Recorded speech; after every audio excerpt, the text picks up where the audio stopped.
നമ്മുടെ ഫെർട്ടിലിറ്റി വിലയിരുത്തുന്നതിന് നാം എന്ത് പ്രാഥമിക പരിശോധനകൾ നടത്തണം? ഒരു കപ്പിൾ വരുമ്പോഴേ ഗാന്ധിക ചികിത്സയ്ക്ക് വേണ്ടി വരുമ്പോഴേ നമ്മൾ ചെയ്യുന്ന ഫസ്റ്റ് തിങ്സ് എന്ന് പറയുന്നത് മേലിന്റെ ഭാഗത്തു നിന്ന് സെമൻ അനാലിസിസ് ആണ്. പിന്നെ എക്സാമിനേഷൻ ചെയ്യും. ഫീമെയിലിന്റെ ഭാഗത്തു നിന്ന് എക്സാമിനേഷൻ, പിന്നെ സ്കാൻ ചെയ്യും. ബേസിക് സ്കാൻ ആണ്. അതിൽ നമുക്ക് അണ്ഡാശയത്തിന്റെയും ഗർഭപാത്രത്തിന്റെയും എങ്ങനെയാണ് സിറ്റുവേഷൻ, എന്തെങ്കിലും കുഴപ്പം കാണുന്നുണ്ടോ, ഓവുലേഷൻ ഒക്കെ നടക്കുന്ന അവസ്ഥ വല്ല കാണുന്നുണ്ടോ, ഇതൊക്കെയാണ് നമ്മൾ അതിൽ ശ്രദ്ധിക്കുക. പിന്നെ വരുമ്പോ ഹോർമോണൽ ടെസ്റ്റ് ആണ് വരിക. അത് ബേസ്ഡ് ഓൺ ദ ഹിസ്റ്ററി ആയിരിക്കും യൂഷ്വലി നമ്മൾ പ്രിഫർ ചെയ്യുന്നത്.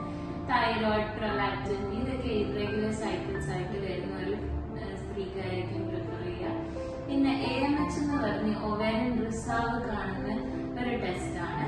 ഇത് സ്കാനിലും നമുക്ക് ovarian reserve, antral follicular count നോക്കിയിട്ട് പറയാൻ പറ്റും. AMH എന്ന് പറയുന്നത് ഒരു ആഡഡ് ഫാക്ടർ ആണ്. രണ്ടും കൂടി കമ്പൈൻ ചെയ്താൽ നമുക്ക് കുറച്ചും കൂടി കൃത്യമായിട്ട് ഓവേറിയൻ റിസർവ് മനസ്സിലാക്കാൻ കഴിയും.